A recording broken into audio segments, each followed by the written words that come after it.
Bonjour, je suis très heureux de vous retrouver. Alors voilà, on en est au 3e épisode de Suicide interdit. Alors je vous rappelle un peu le thème quand même, c'est j'ai fait vraiment du tort et du mal à beaucoup de gens pendant 25 ans en buvant tous les jours, donc je dois arrêter d'emmerder le monde. Je ne peux pas me suicider, ce qui est de toute façon une très mauvaise idée, et je ne peux pas non plus me suicider lentement en prenant ou en reprenant les produits que j'ai pris. Voilà. C'est aussi simple que ça. Cette série est dédiée à comment est-ce que j'ai occupé mon temps comment est-ce que j'ai occupé mon esprit surtout, ce qui m'a empêché de penser quotidiennement à rechuter dans l'alcool. Même si j'ai eu un épisode récent où tous les jours je voulais boire, mais ça on verra plus tard, c'est parce que voilà, je ne savais plus quoi faire. L'idée c'est aussi de dire addict un jour ou alcoolique un jour, alcoolique toujours, et donc de se dire je vais devoir être en contrôle, mais je ne contrôle rien du tout quand je consomme, donc je peux éviter de consommer, et à ce moment-là je contrôle peut-être certaines choses. Bon, donc on a vu le premier épisode, c'était je me suis jeté avec grande passion dans les alcooliques anonymes. Le deuxième épisode, c'est j'ai eu autant de passion pour la méditation. J'ai même fait un site qui s'appelle turbulence0.com. Et puis le troisième épisode, celui-ci, ça va être les rencontres. Alors, dans mon cas, puisque je suis hétéro, c'est les rencontres féminines dont on parle. Quand je suis rentré à Bruxelles, après avoir vécu à Malte, en 2018, je me suis inscrit sur tous les sites de rencontres possibles et imaginables, y compris des applis, bien sûr. Et puis, j'ai rencontré quelqu'un, et ça s'est super bien passé. Et je dois dire que pendant quelques mois, on a vécu une très très belle histoire. Et voilà. Et puis, voilà, on s'est dit après quelques mois, c'est pas tout à fait ça quand même. Donc, on a arrêté. 2018, 2019, on se retrouve en 2019. Il y a eu le Covid en 2020. Donc, 2019-2020, j'ai fait avec autant de passion que les alcooliques anonymes et avec autant de passion que la méditation, j'ai fait des rencontres féminines extrêmement nombreuses. Alors, pas toutes se sont terminées en histoire d'amour brève ou moyennement longue, mais j'ai vraiment rencontré beaucoup de monde, et j'en profite pour vous donner ce qu'un de mes patrons a révélé dans les statistiques. C'est en Belgique, ces statistiques. Aujourd'hui, 2 personnes sur 3 déclarent, 2 personnes sur 3, je ne sais pas si vous vous rendez compte, déclarent souffrir de solitude, et 1 personne sur 3 déclare être totalement isolée et seule. Donc c'est énorme cette solitude. Donc quand j'ai arrêté de boire, je me suis jeté dans les alcooliques anonymes. Comme je suis un addict, j'ai ensuite trouvé autre chose.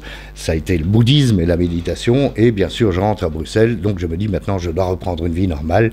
Je vais recréer un couple, puisque j'avais démoli les 2 couples auparavant, les 2 couples que j'avais faits, et notamment celui avec la maman de mes enfants.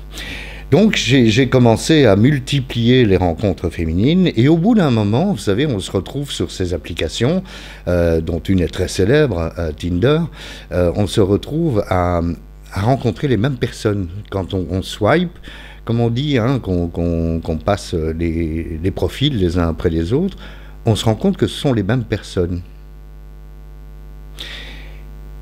Mais on ne pense pas, moi aussi, je suis sur l'appli depuis longtemps et je reste sur l'appli.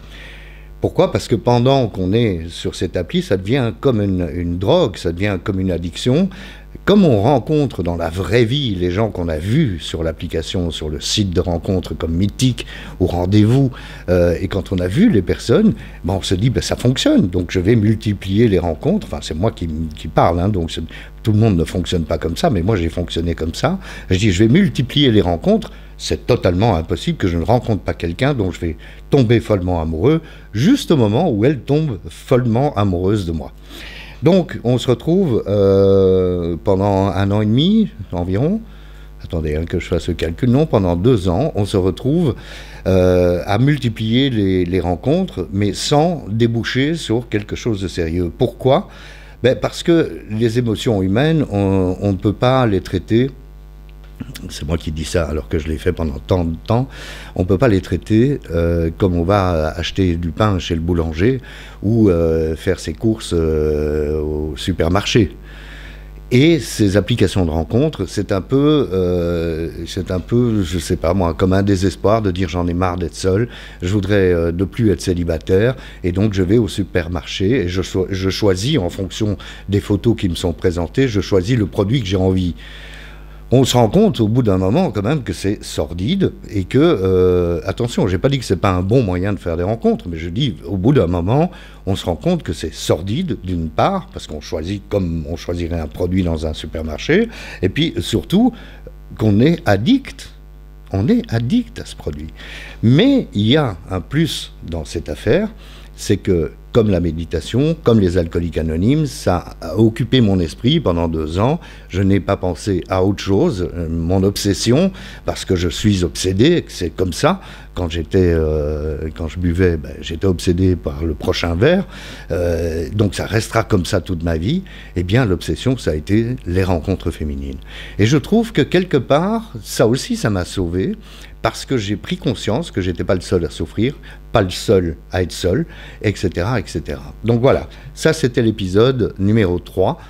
Quel était le substitut à l'alcool? Les rencontres. On verra la semaine prochaine, et c'est beaucoup moins drôle, parce que là ça me détruit. On verra l'autre substitut, la glace, les bonbons, les chips, les cacahuètes, la bouffe, quoi. Je vous souhaite une très bonne semaine, à lundi prochain.